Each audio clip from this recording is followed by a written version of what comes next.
Now it's set up right now as a moss stitch or chenille stitch. I don't have a real table for it here at my house.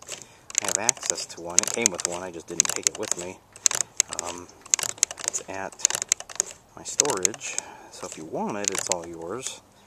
But, I mean, you can get a table, and I'll put the base diameters in the, and we'll turn this, get a little different direction on there.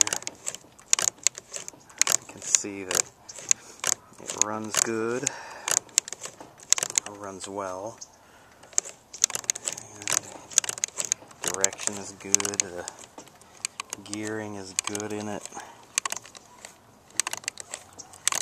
I'm having to spin this by hand, it kind of stinks, but you know, you can go around in circles and make all kinds of cool designs on a machine like this. You can switch it back over to Chainstitch if you wanted.